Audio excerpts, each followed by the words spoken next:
hecho por una humana.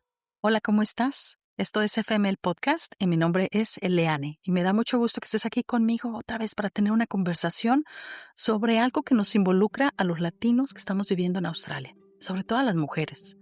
Fíjate que el otro día estaba con unas amigas latinas que vivimos todas aquí en Sydney, platicando sobre cómo hemos cambiado nuestros estándares de belleza desde que llegamos a este país. Generalmente nos volvemos más relajadas, nos maquillamos menos. Invertimos menos tiempo en la mañana antes de salir al trabajo en elaborar todo ese cabello, ese maquillaje para llegar a nuestras oficinas o a los lugares de trabajo. Usamos zapato más relajado y nuestro vestuario, aunque es profesional, tampoco nos exige demasiado. Y eso es muy curioso porque en nuestros países solíamos arreglarnos de más, solíamos maquillarnos mucho más. Tienes que traer el cabello de una forma, tienes que usar tacones a veces, o sea, nos exigían mucho más como mujeres. Y sin embargo, aquí en Australia, de repente nos dimos cuenta que nos relajamos. Y eso me llamó mucho la atención porque me quedé pensando, esto no será nada más una cuestión de que algunas de nosotros nos relajamos y ya. Esto ha de tener que ver con algo sociocultural que está pasando aquí en Australia. Y me hice la tarea de buscar. Así que le pedí a mi querida amiga Cloud que se pusiera a investigar todas las leyes y que me diera un resumen. Y de ahí me puse a verificar que esto realmente fuera cierto. Y mira nada más lo que descubrí. Resulta que hubo cambios legales en Australia en diciembre del 2023. Un cambio importante fue que se implementó el Positive Duty, que es el deber positivo. Esto es bajo el Sex Discrimination Act 1984. O sea, las leyes de antidiscriminación basados en el sexo están imponiendo ahora a los empleadores que deben de tomar medidas proactivas para eliminar la discriminación sexual en el lugar de trabajo. La Australian Human Rights Commission, AHRC, tiene nuevos poderes de investigación y cumplimiento desde diciembre 2023. Las empresas deben demostrar que no están imponiendo cargas desproporcionadas a las mujeres en comparación a los hombres. Y fíjate, ¿qué dice la ley australiana sobre el maquillaje? Bueno, permitido pero con condiciones, los empleadores pueden tener códigos de vestimenta diferentes para hombres y mujeres.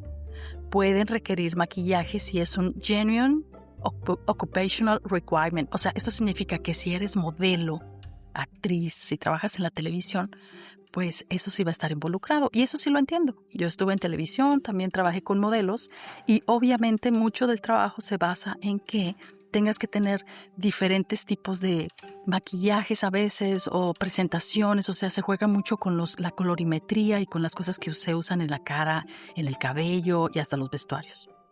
Pero lo que no está permitido es que no pueden imponer cargas desproporcionadas solo a las mujeres. No pueden reforzar estereotipos de género discriminatorios y no pueden tener requisitos de apariencia que sean unreasonable, o sea, como irrazonables. Entonces, resulta que en Victoria hay más protecciones y esto fue muy curioso porque New South Wales no tiene tantas protecciones. En Victoria, específicamente, hay una protección adicional. Fíjate, es ilegal discriminar basado en altura, peso, tamaño corporal, forma, rasgos faciales, cabello y marcas de nacimiento. Esto no aplica en otros estados australianos. O sea, aquí en New South Wales, eso no aplica. Victoria, la capital, es Melbourne, para los que no viven acá. Así que allá ya hicieron la labor de especificar todas estas cosas.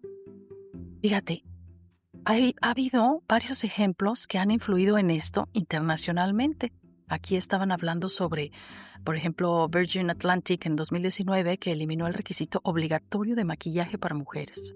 También, por ejemplo, el British Airways 2022 hizo la política de uniforme gender neutral, o sea que un género neutral, y el maquillaje era opcional para mujeres. Hombres ahora también pueden usar maquillaje. Eso fue curioso porque sí, ya me he dado cuenta que los hombres también se maquillan, pero con más libertad, o sea, sin tanto juicio.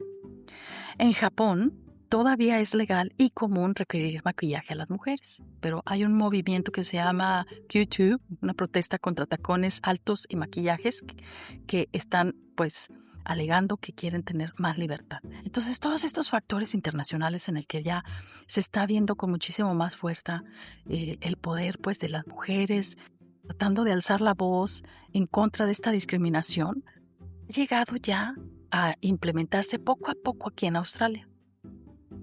Precisamente había buscado que en el 2010, 2011, habían hecho algunas leyes y modificaciones a la ley basados en la discriminación, pero eso solamente pasó en Victoria.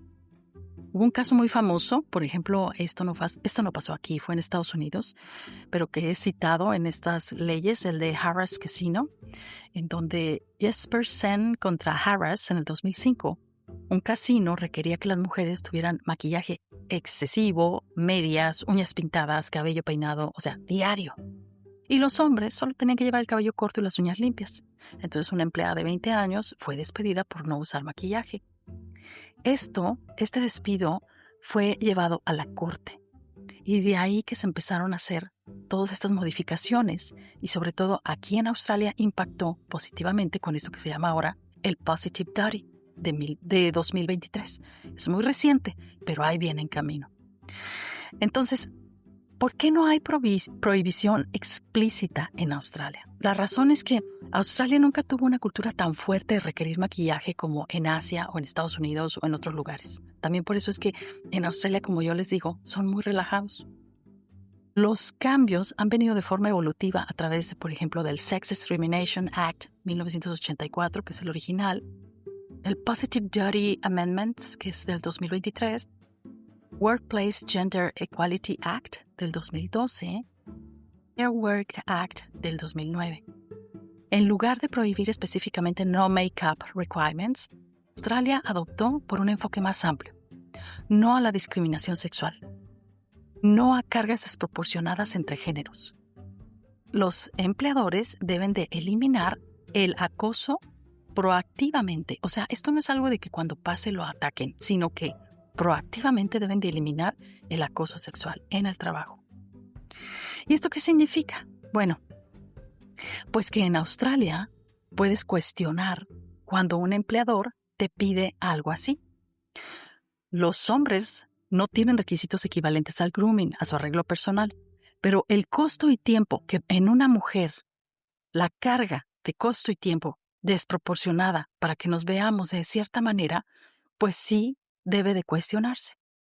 Y sobre todo cuando no es una ocupación genuina que requiera el maquillaje y el arreglo personal, como puede ser una modelo, una actriz, una presentadora de televisión. Así que si a ti te ha pasado que en el trabajo te están pidiendo ciertas normas diferentes de lo que le piden a los hombres, era de que te veas profesional, que estés limpio, que tengas un grooming presentable, ¿no? Para los clientes. Si algo así está pasando, te puedes quejar en el Australian Human Rights Commission. Puedes también ir al Fair Work Ombudsman y también puedes ir a un sindicato de trabajadores si es que estás ahí. Entonces, esto es muy importante también identificar qué sí y qué no, porque obviamente, y eso también fue parte de la conversación que tuve con estas amigas que me decían, pero es que yo no entiendo por qué me tengo que arreglar cuando estoy tratando al cliente o cuando estoy en el trabajo, cuando mucha otra gente se ve pues muy desarreglada. Y la verdad es que este relajamiento a veces sí causa en que la gente pues sí sea un poquito medio fachosa. Pero recuerda que también está la medida entre si estás facing customer service, o sea, estás de hecho cara a cara sirviendo al cliente y eres de alguna forma el brand ambassador, como el que representa a la compañía de cualquier forma, simplemente porque tú eres el que atiende al cliente o el que ve a los stakeholders, o sea, cualquier tipo de interacción en la que tú estás representando a tu empresa, obviamente la empresa va a querer que tengas esa representación profesional. Y claro, un smart casual, una presentación limpia, una presentación profesional se va a requerir. Pero de eso a que te pidan como mujer que estés sumamente maquillada o que exclusivamente uses tacones, a diferencia de los hombres, eso lleva a caer en lo ilegal. Fíjate qué interesante. Y esto ha venido pasando desde el 2011, lo cual me da mucho sentido a ver por qué todo este tiempo aquí las latinas, cuando llegamos con el superaretazo, el maquillaje, el delineador, la pestaña postiza y todo lo demás que muchas también usan, de repente empiezan a relajarse y ser más tranquilas, más naturales, pues simplemente porque en el trabajo no te lo exige. Y la verdad es que me gustaría que estas mismas condiciones se llevaran a cabo en cualquier lugar del mundo, porque sí, es muy cuestionable y yo lo he pensado muchas veces. ¿Por qué tengo que gastar de mi salario para estar pagando estilistas, uñas, tratamientos faciales para poder cubrir los estándares que la sociedad me pide? Cuando a la vez pues me está generando un gasto extra, lo que no le genera al hombre. Y da muchísimo coraje como mujer, y esta es mi perspectiva, de que, por ejemplo, los hombres pueden ir a hacerse la barba y el cabello por solamente, no sé, $35 en Australia. Digamos, voy a dejar así un precio. Depende del lugar a donde vayas. Sin embargo, las mujeres, nada más por un corte de pelo o simplemente un alaciado, ya estás arriba de los $100. Entonces no es justo que a nosotros nos utilicen como con esta mercadotecnia como una cliente que está ahí sometida sobre todo por los estándares sociales cuando a los hombres no se les pide lo mismo. Esto también, chicas, tenemos que ponerlo mucho en la mesa a la hora de trabajar. Porque miren, primero queremos evitar la objetivización, el ser objetos a la hora de estar trabajando profesionalmente. ¿Por qué? Porque lo que se nos debe de medir es nuestro profesionalismo, la forma en la que deliberamos algún ejercicio, la forma en la que facilitamos algunas cosas, resolvemos problemas, lideramos, ministramos, dejamos gente. Pero no debiera ser basado en que porque traes lipstick todo el tiempo, traes tacones o traes esos trajes carísimos, que sí eran muy notorios antes de lo que fue el 2020. Pero después del 2020, que mira, yo trabajaba en esa industria, vimos la caída masiva de ventas de ropa como trajes sastres, de ropa de lujo que era exclusivamente para las mujeres que estaban en el ambiente profesional, para CEOs, para mujeres que estaban trabajando de una manera empresarial en puestos altos mandos. Cayó masivamente las ventas y las mujeres empezaron a relajarse. Empezaron a usar ropa más casual, linda, pero más relajada. Empezaron incluso a usarse los tenis, los sneakers, como una forma de vestirse bien y de estar usándolos hasta con sus vestidos. Y toda esta tendencia tiene que ver con este movimiento de leyes y con esta concientización de que nosotras tenemos que exigir también a los empleadores que nos traten de la misma manera, que el género de hombre-mujer no debe haber esa diferencia. ¿Por qué tenemos que incurrir nosotros en gastos excesivos para vernos bien cuando a los hombres no se les pide lo mismo?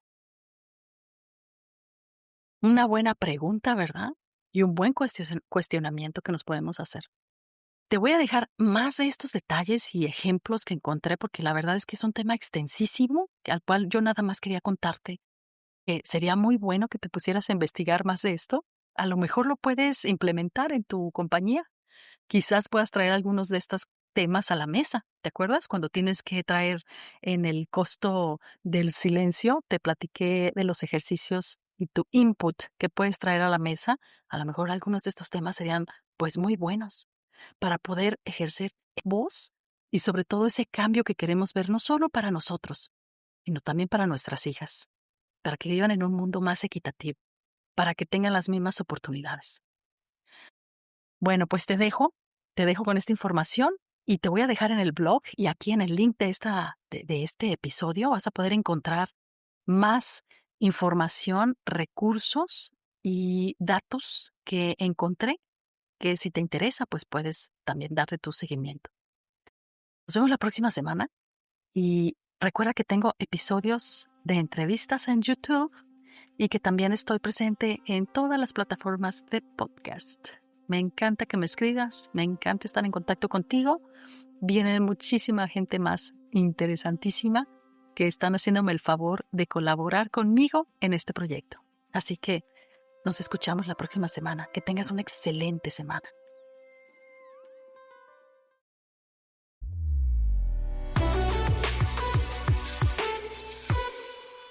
Hecho por una humana